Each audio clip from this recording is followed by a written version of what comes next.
Hey guys, it's Broden here from the Broden and Cody Flow State podcast. Today we're speaking with very special guest, Mr. Anthony Koutoufides. How you doing, Anthony? Very good. Thanks, boys. Great to be on here. What are we talking about today? Today we covered all sorts of things. We went back to when I first started footy, some of the highlights of my footy, my injuries, to gladiators, to maybe even some Soulvaki Hut things. So we covered a whole array of things. Excellent. Yeah. Make sure you subscribe to the podcast and enjoy the episode, guys.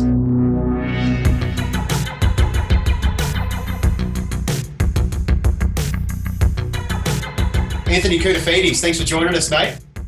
Pleasure, boys. Good to be on. Mate. So great to meet you finally, mate. We put out a bit of a help us find Kouta in one of our previous episodes, and you jumped on straight away. Thank you very much. Yeah, no, I heard that episode. I found it very funny. It was maybe a bit too much swearing going on there, but it was good. I seen you boys having fun.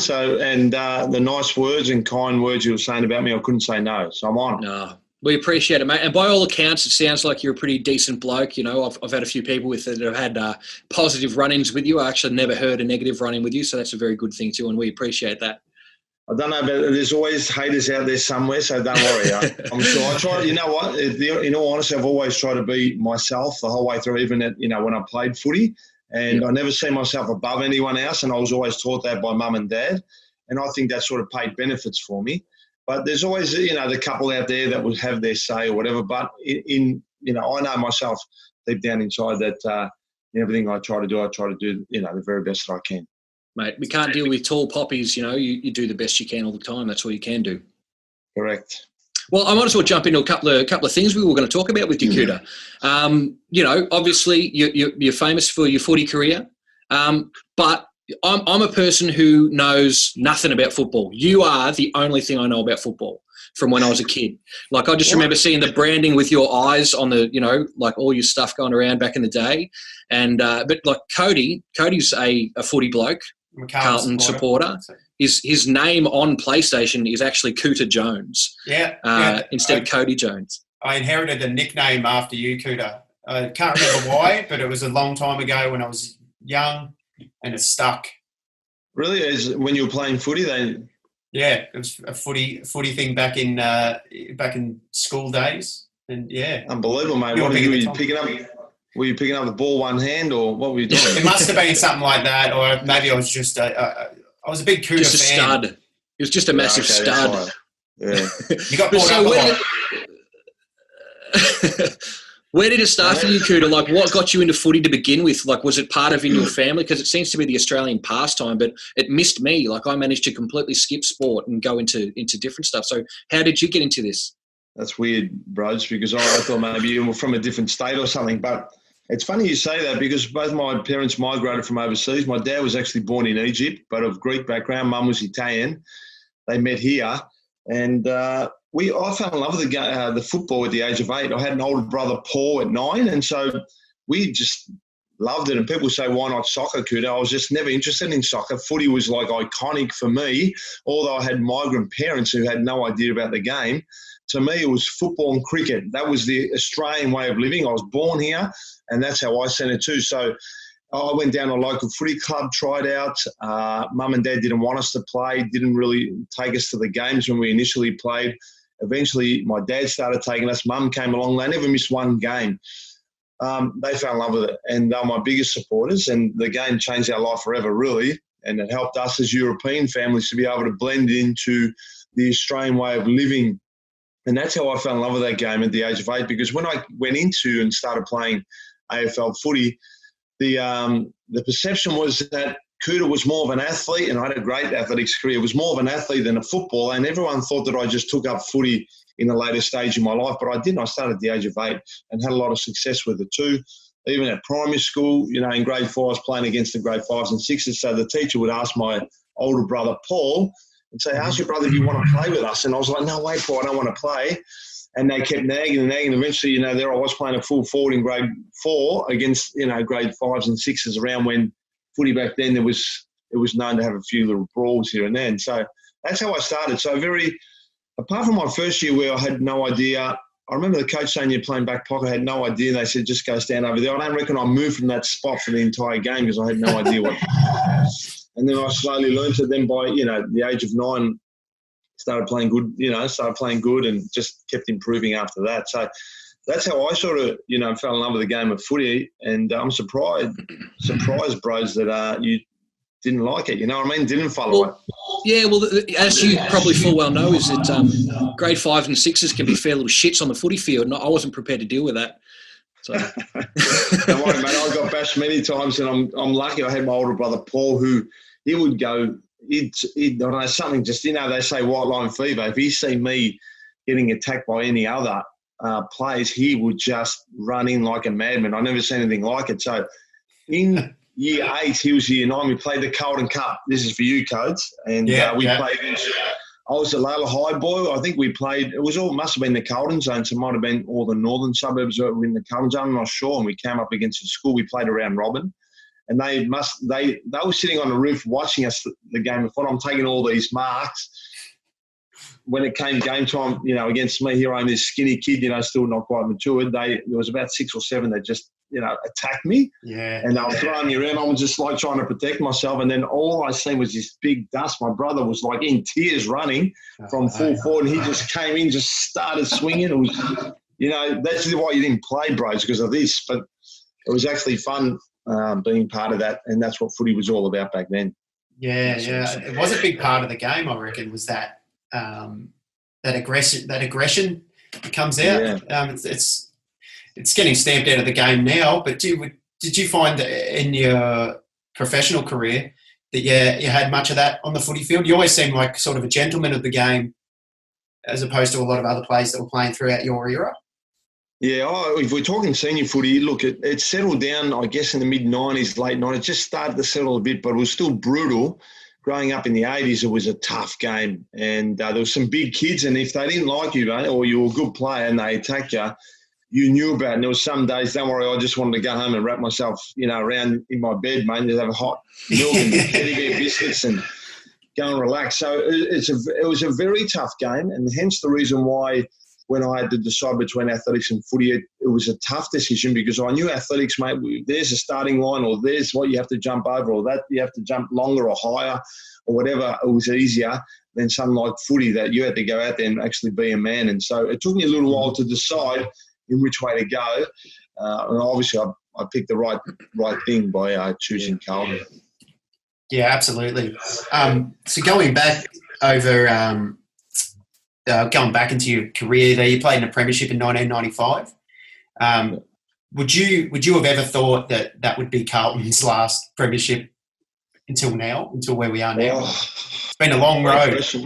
It has, hasn't it, Cody? Like I walked in 1991 and decades of success at that club. I walked in with those guys that won 3 and 4 premierships, and I'm sitting there thinking, I didn't barrack for Carlton, but I'm sitting there thinking, how good is this? You know what I mean? I might be able to just win a premiership or whatever. But I mean, your first thought obviously is trying to play senior footy. Yeah, 1995 was an unbelievable year, as you'll remember. I mean, we only lost 2 games for the entire season. Who would have thought, coming out of the final series of 94, losing in 2 straight games in straight sets against teams that we really were better than.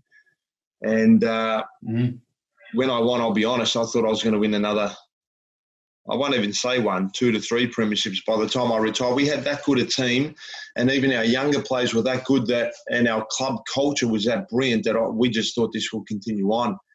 We had some aging superstars that started to retire that hurt us, but then by 99, we were still back playing in a grand final in a year that we really didn't deserve to be there. Year 2000, we won 13 games in a row. Essendon were the favourites that year, but then I got injured. I think Braddles or Sauce got injured. So we had some issues there, but we were still an unbelievable team. In 2001, a little bit more inconsistent. We had injuries here and there, but we still made finals and could have gone further. I did my knee in the second week of the final. We had it, and as lucky as we were 99 to make it, we had those 2 years of just being unlucky with injuries to really see our full potential of maybe potentially winning another premiership. But we'd never know. And then the decline came, and it's sort of been it ever since. And so the culture of the club changed and turned overnight. After so much success, the change of management there just changed everything within the club, and that was it, man. It just hasn't been the same since, unfortunately. Do you have I've got any a quick question for you, Kouta. Yeah. I heard rumours that apparently at some point Gene Simmons from KISS owned Carlton. Is that true? No, mate, I don't know where you're getting your information from. No. Probably Gene Simmons. Yeah. He owns everything, doesn't he? Yeah, probably. No, definitely not. We've had all sorts of characters walk through that door, but we've only been ourselves, Carlton. So a very successful team for a long time. Of course, financially, maybe in the last 10, 15 years, not quite the same. But before that, we were no doubt the number one club in the competition. Do you still have an involvement within the club?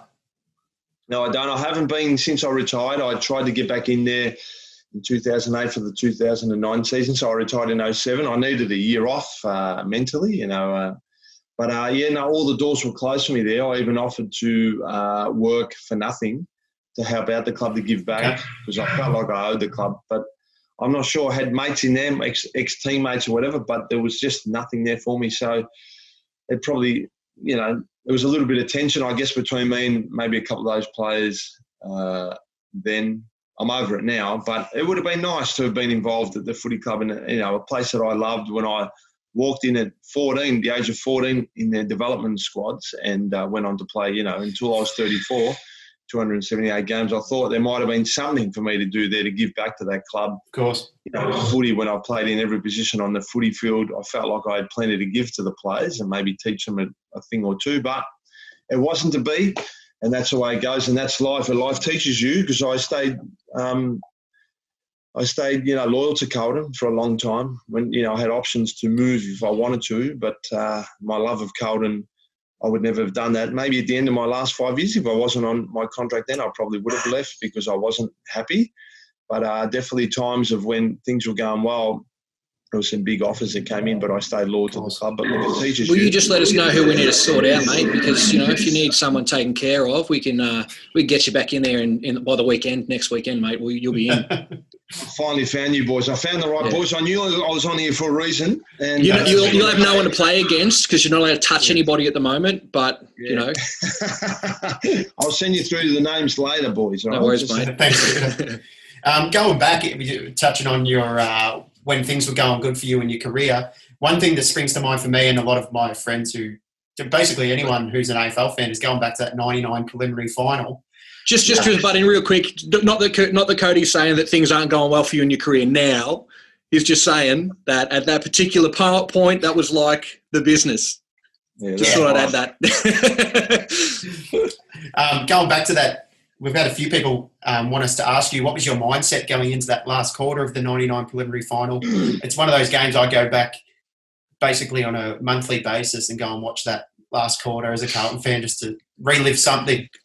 Yeah, I know. I do occasionally too, don't worry. So, right, I think just go back there and just pretend you're still him. It was it was an incredible day. I'll never forget John Elliott coming into the change rooms before the game, and he'd say, this is what he said to me, he goes, I've got a funny feeling about today, Kouta. And I'm telling you, I loved Big Jack. He was the greatest president by far. He made that place. I felt like we were family then. My parents felt the same way, my brothers. What an environment he created through the culture that he built there, that people, tarnished his name afterwards, which was a disgrace, in my opinion, because he gave his heart and soul to that football club. But when he said that, whenever he touched me before a game and go, your day today, Kouta, I loved him that much that if he said run through that brick wall, Kouta, I would have done it for him. And that's the sort of guy that he was. We won't talk about the president that came afterwards, right, because it's probably not the right place. But anyway, completely different. But when he said that on that prelim final day, I don't know. In me, I started thinking of the culture of that footy club and the past wins in finals that they should not have won and they won. And my head started going, could he know something I don't know? You know what I mean? Can he see something I can't see at this point in time? So that excited me. I don't know if it had the same effect to the other players that I can't speak on. But, by halftime, we're walking into that in our change room. Now, remember, we lost to Essendon the first time by 40-odd points. That second time, the last time we played them, we lost by 70-something points. And David Parkin said, we are a B-grade team. And all of a sudden, we're coming against the unbeatables Essendon this prelim final. So we go in half-time going, we could be in a grand final. Essendon do what they should have done all day, and they turned it on in the third quarter, kicking 7 goals, 7. there I am at 3/4 time going to the huddle, and people are saying, what did Parko say to you? And Soulvaki took you aside. What did he say? I have no idea. This is what I do remember, is that I was standing there going, please just put me in the midfield. I always loved the midfield. I always had to wait for my time. They would just very rarely put me in there where I know I could play my best footy, but the club needed me centre back, or they needed me a full forward, or the wing, or whatever. I just did what I had to do. And so I was like, please put me in the midfield. And they didn't pick me until in the last quarter. Essendon must have kicked 1 or 2. I'm not sure. And then they came to me and just said, Kouta, you're in the midfield. I reckon that was around about the time that Justin Murphy had that ball in the half-forward flank where I started running down. And I remember when he had that ball, I was thinking, just hold, just wait.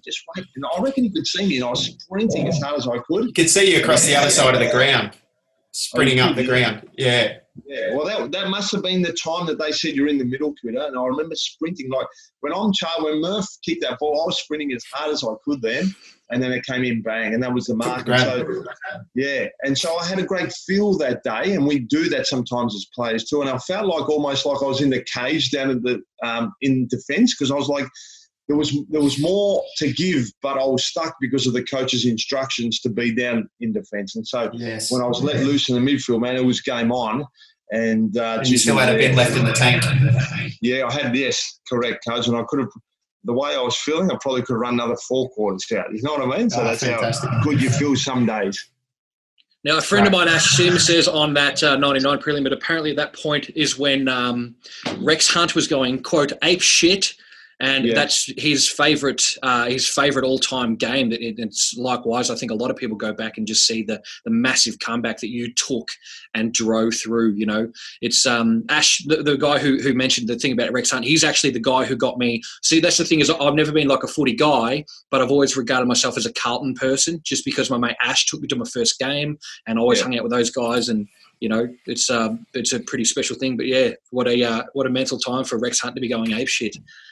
Yeah, I know. And this is a guy who used to kiss fish, for crying out loud.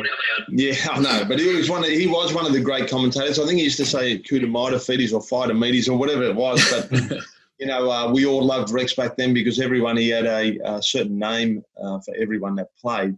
But that prelim final, I dare say, and you can ask Code, but like out of all the premierships that everyone's watched, let's disregard them because they're always going to be the same. They would probably go down as one of their favourite games of all time. And for those that listen to it on radio and those that were there present at the ground, they'll never, ever forget, because I keep getting reminded by everyone of how special that moment was. And I know myself, back then, 99, mobile phones, to get a voice message, you get 1 or 2 or whatever. Mine had 18 after the game. And there were Essendon supporters calling me all sorts of names that were friends of mine, like in a good way. And they were like in tears crying. And then you got your Carlton mates that just like, we were on top of the world. If that was a grand final, that would, you know, everyone would just say that would probably be the greatest game ever. But unfortunately, it was a prelim. I have an Essendon mate, an Essendon friend, who says that your Blues and my Bombers had some heart-stopping clashes throughout the 90s, and none more painful than the 99 prelim. That's very funny. But he does say that you know, he did ask me to ask you a stupid question about where does your lap go when you stand up, and he said, but also don't waste the great man's time. So, but that's the thing, is even people you beat that day can appreciate the fact that that was undoubtedly great footy. Like it crosses boundaries of what colour you like, what your favourite colour is. It's like, well, is it a good game, yes or no? And who are the good players, you know? And that was you in that moment. Yeah, and the hatred between the clubs too. Like, you know, we play with it, and because I used to be a Collingwood supporter, now I hate them, you know, all these things. But at the end of the day, now that I've retired and all that, like, I have total respect for Collingwood. I have total respect for Essendon, and we need to see these clubs up and firing, and we need these rivalries that we had, because when I first started, that Collingwood-Carlton rivalry was crazy. The first time I played against Collingwood in 1992, round 21, I came up against these guys that I used to idolise, and all of a sudden we're playing against them, and they beat us, Collingwood, and then my mates were just giving it to me after that. I was just like, from that point onwards, I hated Collingwood, and I was a real proper, you know, Carlton man then. Yeah. But at the end of the day, that rivalry made footy. And when I grew up as a Collingwood supporter, crying every time they lost a premiership until 1990, it was unbelievable. When the school I went to, I can't even remember people barracking any other team than Collingwood and Carlton. There was like 90% of the people was Collingwood and Carlton, and that was it. You know, I didn't even know the supporters of other teams, and maybe all the migrants went that way. I'm not sure, but it was the rivalry that we still need in this game now. We don't need Carlton down the bottom. We don't need Essendon down the bottom.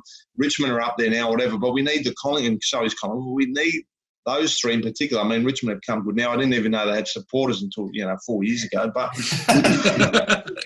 all up there going to make this game special again.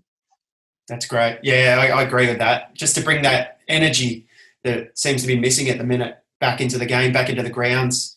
Go into there's nothing better than that atmosphere of a Carlton-Collingwood rivalry at the MCG when the game's close. Just last year I went to a game and it was just electric. Carlton were no chance. Paddy Cripps was playing phenomenal football, and you just can't help but really thoroughly enjoy it. Yeah, my first and only game was at Carlton and Collingwood, and I think in '97. And we left 10 minutes early because we were going to lose, so we bailed. But it was a great time just to be in one place with 80,000 other people. You know what I mean, or however many seats. It's just huge. I know, what other game like in the world that you can just get like normal? I mean, considering our population too and what the stadiums hold, but like year 2000 when Essendon were on top, we were second, round 20. We had 90-odd thousand people there just to a normal home and away game. It was because Essendon were on top. We were second. We won 13 in a row. I think we just lost to the Bulldogs the week before. Essendon, we beat them in the 99 prelim. It was this massive game. Unfortunately, I got injured in that first quarter. Every time there was, I don't know what happened during that. Was it the knee injury? The worst. Yeah, that was my first major sort of knee injury. Every time there was these big moments, man, I just buckled, Broke a lot of hearts. Yeah, mate, I couldn't believe it. And you know what? We probably, who knows, Essendon, I'm sure, would have been scared of us come finals. We had some tough players in our team that were built up by Wayne Britton, who was an incredible coach and assistant coach, who was one of, along with Barry Mitchell, my greatest two mentors at that footy club. And, he built the guys, the Franchinas and the Humes and the Mark Porters that were tough, and Adrian Hickmon that was tough, and Hamill and these sort of guys. They were absolute superstars in our team that meant a lot to us. I mean, he built them up to just play hard and tough footy, and we had Freeborn as well. And mate, these guys, I'm telling you, they were scary dudes, and they may not have been the most talented players, but they were scary to play against because Brits we were just hard at it at training physically. And the way he trained us and all that, we thrived on that hard ball situation. So it would have been very interesting if we went into the grand final in year 2000 against Essendon, who no doubt were the favourites and deserved to win that year. But who knows if we went in with a fit team, what could have happened? Yeah, absolutely. And it's so was there two knee injuries that you suffered in your career? Was it two separate occasions, or was it just the one that kept plaguing? The three. It was the three. So in '99, I missed the last 5 games, I think, with it was a torn stretch capsule or something. Anyway, I came back for the finals. But that wasn't too bad because that was, I think, 4 or 5 weeks I missed. The year 2000 was a 6-week injury. It was the posterior ligament I torn, but it took me 9 months to recover. My knee kept swelling. So because I was trying to get back for the finals, I may have just sort of gone a little bit too early, and so I suffered for it. But it was the Olympic year, so our season finished earlier and our season started a little bit later. So it was the perfect timing for me to get back by round 1 in year 2001. And then I was just in brilliant form again. So we spoke about 2000. 2000, I got injured, I said that around 20. Then I'm here at 9 months. So then year 2001, I was just in really good form. I think I was best on ground the last 3 games, first week of the final against Adelaide. Then we came up against Richmond in the third quarter, mate. And I went to kick the ball off the ground and got stuck. And Matty Knights, grabbed that ball and just my knee snapped. And so then I did my anterior and medial, so it's a bit like a car crash injury. So then it took me forever to recover, and then I came back in 2002 because the club then was struggling down the bottom of the ladder, so it was more like come and play for the supporters, Kouta, and I was playing in a brace, and look, I was confident to play. I mean, could have easily just missed the whole year. I wanted to play. It wasn't just because the club needed me to do it, and so I sort of felt obligated. But that was okay. I didn't have any issues with it. And I played with the brace and lasted 3 games before I slipped over in Sydney, and then Jason Saddington landed on my knee and snapped me medial. So I had just just at my prime. And before that, I played over 100 games until I got suspended for one game.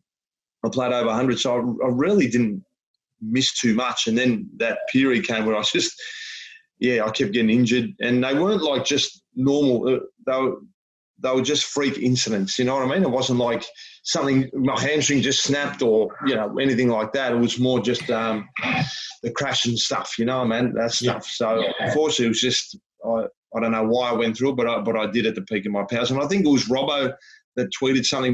My Twitter account has been hacked for quite a while, and I've tried to get on the Twitter, and they don't believe it's me, so I don't know what's going on. There's 10,000 people on Twitter. They could be tweeting whatever they want.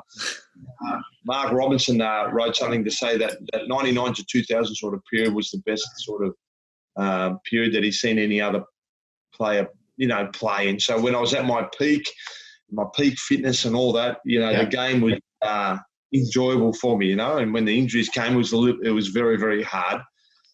So, it was a tough thing to sort of, when I look back now, was the period when I could have really consolidated my career, maybe another best and fairest or, All-Australian or whatever, but unfortunately it wasn't to be. You seem to be in pretty good nick at the moment, Kouta. So, I mean, like you had a few injuries. Do they still plague you to this day? Because you seem to be in pretty good nick, which means obviously you're doing a bit of fitness stuff too. Yeah, it's sort of part of my life now, really. I'm in with the Herbalife Nutrition, and we're doing online trainings now as we're isolated at home, and they've been fun because we have a fit club community out in Myrna, but this one we've turned into an all-Australian or worldwide event. So we had I reckon we would have had at least 60 people on the other day, but that's just in 2 weeks we've grown from 6 people to 60. So we're going to try to get to 100 or whatever and just help out people while they're at home. But that's a perfect segue into another question about obviously post-footy, that didn't stop for you there. Obviously, footy was a really good gateway into some things because obviously it created a bit of financial stability for you. But then when your body starts to let you down, you can't just go back and play. So what are you up to at the moment? You say you're doing Herbalife at the moment. Yeah. Yep. I've been doing that for 9 years, so I'll just go back onto my body and injuries. So my knees and all that are great. I had a hip operation maybe 4 or 5 years ago, so I'm a little bit wary of being careful of. I wouldn't run on concrete. In other words, so I try to find grass tracks. But my shoulders are my only real issues. They're very arthritic, and I don't have a lot of movement in them for whatever reason. But look, I just try to keep myself. Obviously, I find nutrition as the key to anything. So I do still train, but I make sure my nutrition. I smash the Herbalife product, as well as whole food eating. So, bros, like what you said, like when I retired, I was lost. Like the footy club didn't want me back. I was working for a car finance company. I was really unhappy there because, in working environment, man, I don't know, we came from a thing where, we had teammates and we talk about the weekend and we had fun and you walk into this environment, everyone's miserable. I didn't like it. Yeah. So a good 3-year period there, I was really at a low point in my life, I guess. I was like, what do I do with my life? You know what I mean? There was the media gigs, I was sort of down the bottom rank down here somewhere, and I thought it's going to take me forever and I've got to work hard and I'm not a problem with it. I've got to feed my family too at the same time. Yeah. And so 3 years in, I got quite ill where I was sleeping 11 hours a night, struggled to get out of bed and had a lot of health issues. I went to see doctors, allergy specialists, blood specialists. Don't eat this, you've got, yeast, cut the yeast out, and the blood specialists give you no real answers to anything. I was eating organic food and I still felt terrible. And it wasn't until the Herbalife Nutrition came into my life, I was a skeptic, and it changed my life within 6 days. And I bounced out of bed, after 6 hours of sleep, full of energy again. And I was like, this is unbelievable. I couldn't believe it. There's a lot of skeptics and all their theories of people that have this perception of Herbalife, but it's been around now for like 40 years. So it's an incredible company. And so now through that, I learned how to keep fit, and I've helped hundreds of people get fit and healthy. I've had a few people lose over 40 kilos and look amazing too. So they don't look like they're drained going, I lost 40, it took me 6 years. They've still got their muscle, But that's important too, to still have your muscle mass, look healthy too at the same time, and not look like you're just drained of energy and you're just trying to eat little bits of food where you can't. I'm still enjoying my foods. I still eat pasta. I still eat bread. I still eat pizza. I still, like souvlaki, of course, hamburgers. I just avoid the real junk food, but I still have fun in my life where I'm able to enjoy stuff, and I still stay lean at 47. So I feel like I've found the solution to a lot of people, and hence the reason why I'm so passionate about what I do. And lucky because I've found other health coaches that help me do, achieve my mission and stuff. It's just been great fun. That's awesome. So that's a bit of a stark contrast going from to Herbalife from Soulvaki's, as you mentioned. So we want to talk about this. We want to talk for a couple of reasons. Let's start here. Ange Christou. Yeah. Good mate of yours? Yeah, very. Yeah. So you've known him for a long time. Obviously, you guys had a business together. Now, I've got a mate of mine who swears on his life that at some point he was watching a game of football where Ange Christou kicked the ball and his old fella fell out of his pants. Can you confirm or deny that? That's a confirmation. Yeah. So I won't ask you to describe that in detail, but I just need a confirmation from as close as I get to the horses. I gave you the nod. I'll take that. It's probably not the right place to describe it. That's okay. So is that where, once you saw that just right at the front, is that when you guys had the idea to start up a Soulvaki joint? No, it wasn't quite then. The Soulvaki came sort of 15 years later, and I was there was many rumours about Ange and I being very close to each other, which are untrue, and we were just good mates, and that's good. Me and Cody are very good mates too, and I don't care what anybody says about us; it'll never stop us being mates. Yeah, that's right. Exactly. We had planned to play the famous Soulvaki Hut ad with the gorilla that Broden and I love to death. We would like to see that released and put on TV now. Yeah, unfortunately we can't play it, but if anyone's out there and want to check that ad out. We've got questions. I've got questions about this ad. There's a point where you throw the banana to him and then you go like this. Is that because he was supposed to throw it back? Well, the gorilla was supposed to throw it back. I'm not sure how the banana didn't come into the screen at that time. So he might have just pretended to throw it. You know the old trick when you throw and the banana's behind there? So I thought it was coming. Yeah. I reckon maybe the because that CG gorilla would have been a top dollar effect at the time. So maybe the budget just kind of ran out for that effect. But yeah, I reckon what a classic! Right. I mean, for $20, they did all right considering. You know what I mean? $20, not bad. Yeah, you did a great job, man. Why a gorilla? Why a gorilla though? I got to know why a gorilla. Mate, I wasn't behind. I do not know. That wasn't supposed to be released, and so I don't know. Like back then, YouTube wasn't big either. So I think they just put it on YouTube, and people have seen it and gone, "Mate, this is tragic." It's not tragic. I don't think it's tragic, and here's why: because that stuff is solid gold. Like there's a guy who I always talk about named Donny Benet. Cody loves when I talk about Donny Benet. He's from Sydney, and he's a music guy, and he's just like classic, like Italian sort of dude, balding with like really bad hair, and he makes this 80s style stuff, and it's like that kind of stuff. It's like it's almost a little bit cringy, but it's also actually awesome, and you continue to watch it. I reckon that ad is. If Soulvaki's Hut was still around, I'd be going there right now, just from that, because that shit is hilarious. I love that stuff. I appreciate that. It did, it went viral. That I had media people calling me up to at that stage. I'm like, what for that commercial? Right now? I don't even want to see it. Don't even remind me. And so it went to Greece, believe it or not, to their most popular show in Greece. And my mate recorded, of course, he's Greek, so he's got the Greek channels. I don't have them. But they're sitting there, and they were just, for 5 minutes, just laughing with tears over this commercial. So I became famous over there in Greece. I'm spewing that in call. Imagine they said, "You want to fly down here?" I would have said, "Yep, take me there." Let's go.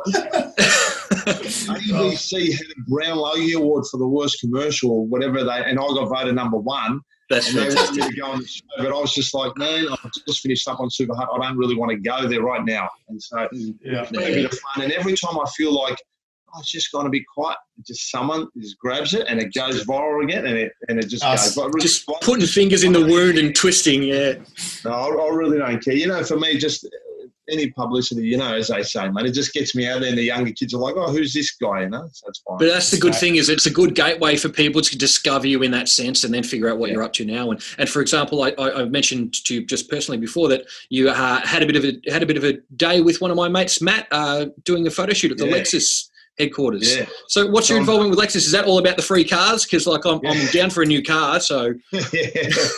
No, he's been very good there to me, and so they called me up and asked if I would be an ambassador for them. I'm like, me? Like ambassador for you guys, Lexus?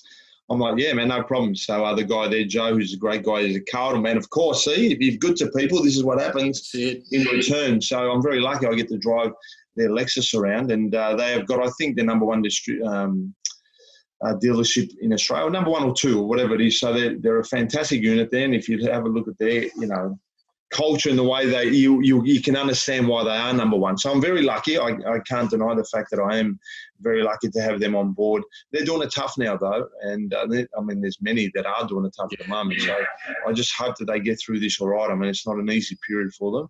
In particular, people there that work there and work there for years, they've just had to sort of move on because at this stage, I don't think there's many people buying cars, unfortunately, the way it goes. I can imagine.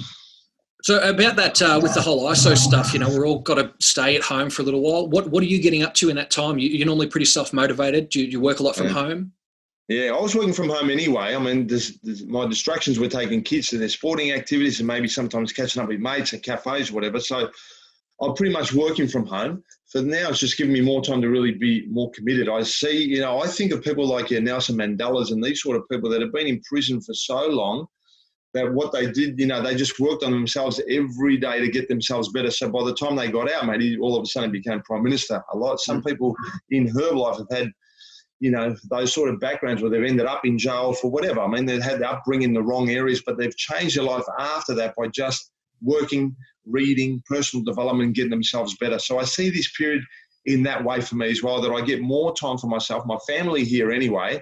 But I'm going to get up early in the morning and pretend like I'm still, it's still normality to me, but I'm going to have more time to really work on myself, help my people even more, and then hopefully I can get more clients, more people join my business so we can go and expand and become bigger and better and stronger through this period. And I don't say it to say I am the greatest and I've got all the answers or whatever. I'm just You're not Donald Trump.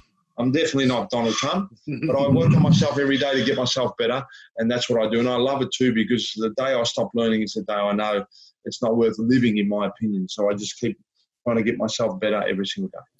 Great, Kouta, and really appreciate you taking the time to come on board and have a chat to us. We really appreciate that, mate. Can you tell us a bit more about Herbalife and what is it? I don't really know much about it. So, that's fine. The company's been around 40 years now. It's the biggest nutritional company in the world. It's 7.7 billion they turned over. I think it was in 2018. Last year, I'm pretty sure it was around about the same, if not more. And they're in over 90 countries around the world. They grow and monitor all the ingredients themselves, so quality products like no other. And I dare say through this period, they're probably going to grow even bigger now. And maybe there are a lot of not that they've got really competitors, but all the other nutritional companies out there, a lot of them will probably suffer through this period. I think Herbalife will just grow even bigger. And so they've got Cristiano Ronaldo behind the brand. So he's the face of the company. He was on the product for 2 years before he decided to join the company. And now he's like, his product, he was there with the doctors, making sure that, not that he would know, but I guess they're, trialing, and this is what he wanted. This sort of product is what he wanted, and they were able to formulate it for him. So incredible company, and a lot of people, very successful people, mentors that we sort of listen to learn. So I'm just a little fish in a big pond and just listen and learn to try to get myself better to, it's basically creating your own or designing your own life instead of working for a boss who tells you what to do. And it's a lifestyle where you travel and do all those sort of things too. So it's a fantastic opportunity for people. Especially if you've been doing it for a decade. Like, obviously it's doing okay if you're able to be there for that long and enjoy it still on a daily basis, then that's a really great thing. And I suppose coming from a fitness and athletics and football background, this is just a natural progression into, you're just basically taking your training stuff and just applying it to your everyday stuff and you kind of spreading it around. Yeah, bros, but we've got people from all walks of life, whether it's mothers with kids, there's doctors involved, there's lawyers, solicitors, you name it, like plumbers, electricians and nurses and, PTs. We've got it's a business for anyone. You don't even really need nutritional, knowledge. You don't need training knowledge. You learn all that through the system anyway. You just get guided by them. The way that you do it. So I started part-time doing the business while I was working for the car finance company. So luckily, by the time he fired me, I already built something up on the side here that I could just walk into and not have to worry. Because if I didn't have this on the side, I don't know what I would have done. Yeah. It would have been my grade 6 teacher was a Herbalife guy as well. And because they had that, remember that Leaf logo? He had that sticker on his car and it said Herbalife. And I thought, is this guy like a massive pothead? Like, is he just loving weed? And then I figured out what it was. And I'm like, oh, cool. Yeah, sweet. You're right. The symbol's still pretty similar. If we have a look at it here, it's still got the. I don't know why my camera's a bit funny. There it is. There, yeah. Yeah, it's missing 2 leaves. It's missing 2 leaves. Yeah, it's been the more modern design to get away from the marijuana leaf. Yeah, that's great. Hey, so just back on the footy stuff, Kouta, I've just got a list of shit here, so I'm just cracking through some stuff that I missed. There was only one seemingly controversy during your footy career, and that involved boots. Oh, yeah. And what... I mean, obviously, people watching this will know about the boot situation, which was the Adidas versus Nike stuff. But think about that in consideration with some more modern scandals, like we got the Richmond guys taking photos of the tits with the medal on it and getting that around, the Essendon drug stuff. Then you had some like guys going to Bali just making a muck of them, making a mess of stuff. How, out of all of that stuff, obviously it's a reflection on your personality, that the only controversy you had in your career was just a really innocent thing of having too much good business. You know what I mean? Yeah. How are young blokes going to deal with that these days, Yeah,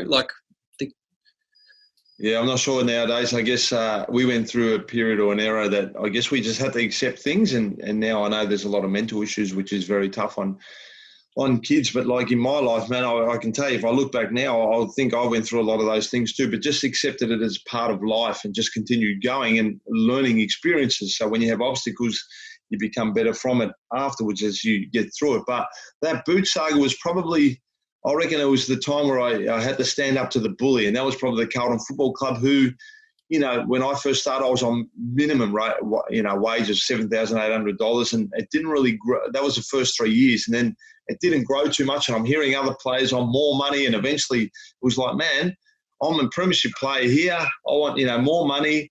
I've got to be, because I was one of the guys that people looked to, and a lot of the merch was getting sold, and I wasn't on a lot of money. And so when the boot saga came, I was signed by Adidas, and the club went on, the new marketing guy, if they brought in any new deal, which meant if they changed from Adidas to Nike, which is very simple, they would then get a certain percentage for themselves. So it was like, an incentive for them to be able to change sporting designs or sportwear, right? Nike and Adidas. And so they went and said to Nike, yeah, we'll come to you. And Nike's gone, okay, so we get all the players, including Cody. Yep, no worries. So they did it, and then I found out. I was like, hang on, boys, but I'm signed up with Adidas. Like, you can't just, go and sign up with Nike without talking to me. You know what I mean? Like, I'll be happy to do and, buy by the club. But if you're going to take it that sort of way, then I'll take it my way as well. I had this manager that was very tough and said, let's not allow them to do that. And so we stood up to him, and it was hard. I went to training, and I got an abusive voicemail from the CEO and, all these things, because back then I just listened and just did whatever they told me. And this time I was like, you know what? I've had enough. Adidas were really keen to keep me on board. They went, Gary, I've seen you to then me to be the face of it. I'm like, what, me? Okay, this is great. Loved Adidas. It was a European brand. And so I just wanted to stick with them, and they were happy to fight at Adidas, and we fought. I was almost going to miss a game. Carlton gave in. They called me up, said, okay, look, we'll talk about it. We'll try to get it done next week. And, we stood up, and I signed a new Adidas contract after that to stay with Adidas. And that basically opened up all the doors for every other player to have their own footwear sponsorship. And so a lot of players were getting sponsored by all sorts of different sportswear companies and sports companies. And so, I was the one who really started that trend back then, as hard as it was. And, I look back now, and I always say, I think it was the time when I thought, you know what, enough of the bully. I'm going to stand up to him, and that's when I did. That's it. Like, imagine just wanting to play footy and you can't because of some bullshit deal between two different companies. And, like, at the end of the day, who gives a shit what you got on your feet? It's who you are and how you play.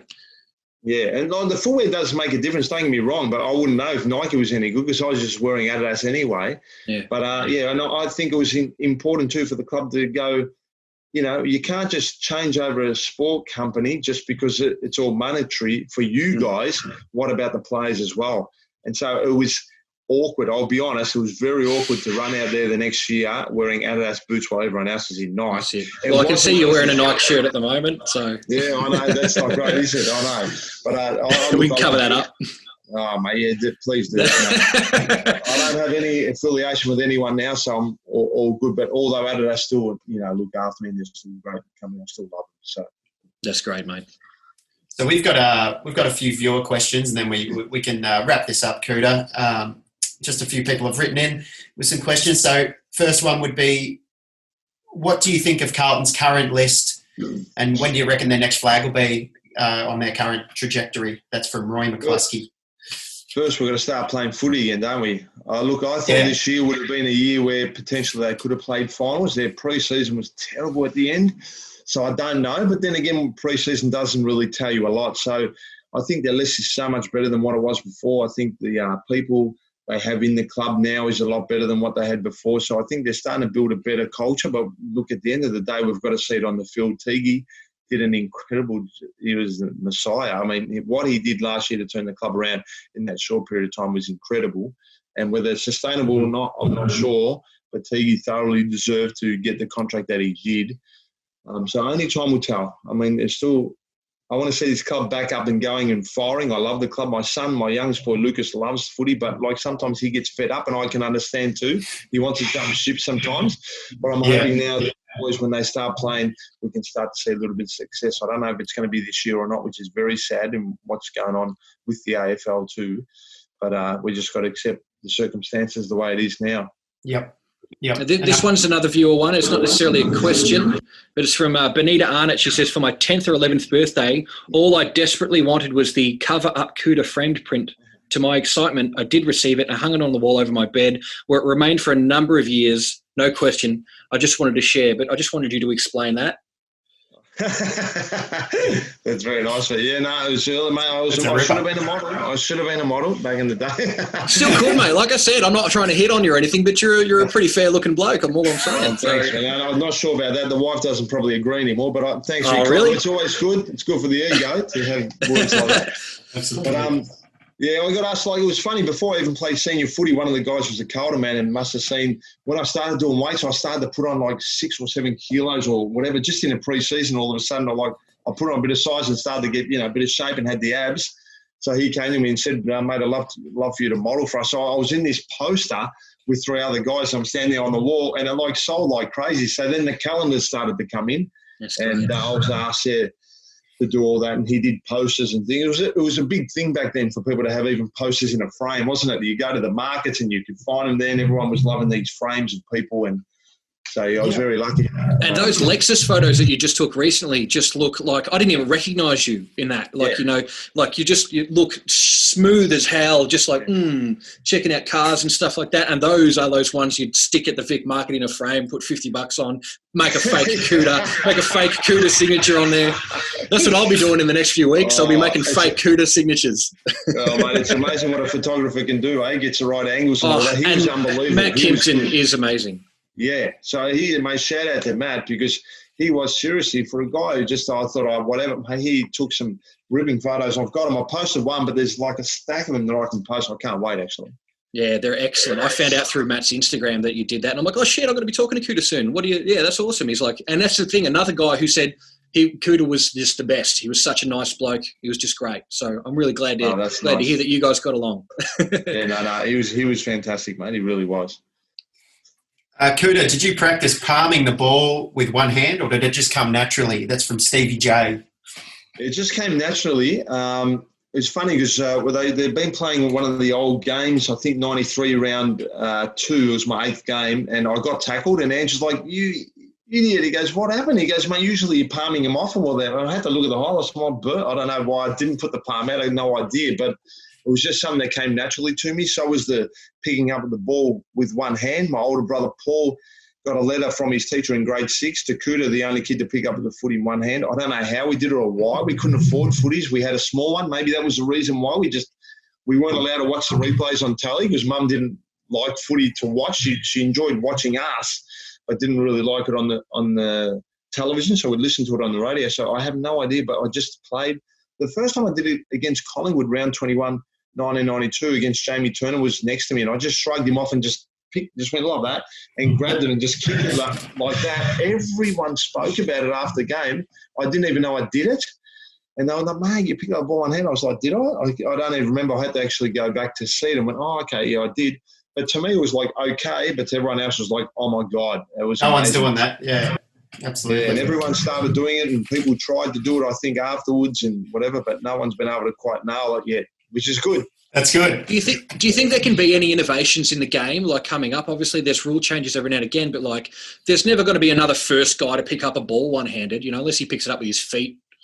I'm not sure, man. Like, otherwise, I'm sure if the players knew, they'd probably be trying to do that, because it sort of made me unique in that sort of way, that I could pick up and the ball one hand and got renowned and remembered in that sort of way. And so I think it was the year 2000, the grand final, 2001. It was one of them. They had Kouta, pick up the ball one hand. They had Lloydie on there, because Lloydie was the one with throw the grass up and see where the wind was going to be able to kick it.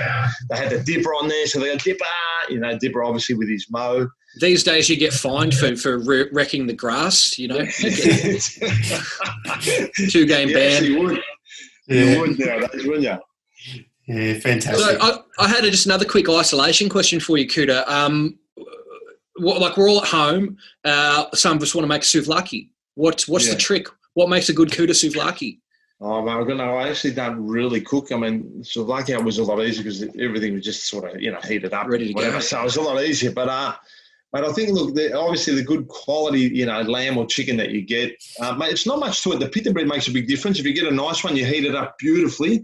The rest is easy, man. The tzatziki is easy. Just, get around tomato, lettuce and onion. And I love it all, because I usually get with a lot. Bit of cheese? Cheese, I don't really have it with the cheese, but it is nice. You can put egg in there as well, which is nice. You can actually put the fries in there, which is nice too. So if you go out and buy yourself some fries or whatever and put it in there, it tastes good. Beautiful. There you go, the real traditional Greek souvlaki, mate, with the fries in there. Yeah, lovely. Nothing better. What do you think about when they wrap it up and then they heat it? When they heat it up, when they wrap it up in the tinfoil and they heat it up, do you think that's cool, or that's just more a Queensland thing? That's probably more Queensland or kebab way of doing it, mate. It's not really a souvlaki way, It's a bit of a difference. Yeah, because is that the obviously there's a lot of differences between those things, but I suppose you wouldn't do that with a souvlaki, would you? You want that kind of bit more on the cool outside, the hot inside. You want the fresh, hot pita bread and just get it out there and just quickly eat it, mate. It's unbelievable, and especially when you make it the old-fashioned, the old Europeans on the spit. I remember my next door, he was Greek, and so every New Year's and Christmas would be jumping over the fence over there, and it'd just be going around, and there was no better way to just cut it off there and then and eat it. It was just, it was so tender, mate. It was. You're doing stuff to me, mate. I don't know if I'm get a bit hot under the collar talking about souvlakis here. I take for granted how lucky I was, because Italian mother, and I love Italian food, so all the Italian influence there. And the father was Greek, with the next door neighbours that were Greek, so I had the Greek and Italian influence of foods. I've married a Macedonian; they're different again. So I've got just you got some. Your kitchen must be just awesome at the moment. Oh, the wife's a very good cook. So those that follow me on Instagram, sometimes I'll post some of the foods and, whatever else that I do, so they can follow me on there. That's great. Do you ever get in the kitchen and cook with the missus? No, I don't actually. No, I'm a good European boy trying to keep the tradition going as long as I can. So that means I don't really. Some people would say that's misogynist, actually, Kouta. Yeah, I know. And I agree. But while I can get away with it, I'll just keep under the radar. Yeah, it's funny because when I was younger, and I used to go Australian mates and go there, and you just see the father doing a bit more than what my father and some of the other European fathers did. I was, man, this bloke's weird, man. Like, he's helping out. I just didn't know, and it's not a good thing, and I totally understand. And I'm not to say that I agree with it, but it was just the way it was, and it was just our culture that's how I grew up, unfortunately, for the good and bad. Oh, man, cooking is, how we're talking about trying to get through some of those mental things sometimes when you're having a bad time. Cooking's one of the ones that really helps me out. It's because you can do very little and still feel like you've accomplished something at the end of it. I mean, a roast is just cutting some meat and putting it in a thing and heating it up. And at the end, you eat it, you put it in your body, and you're like, I accomplished that, I made that. It's that's one of those things that just really helps kind of get your brain back on track when you feel like you can't do anything right or whatever, and you just go, well, I've accomplished this and I've made this great meal. It's funny you say that, because I went on a show called Celebrity Come Dine With Me, and I had to pick 3 things that I had to make myself, and so I spoke to Mum, of course, and she taught me how to make the homemade tiramisu, so that was dessert.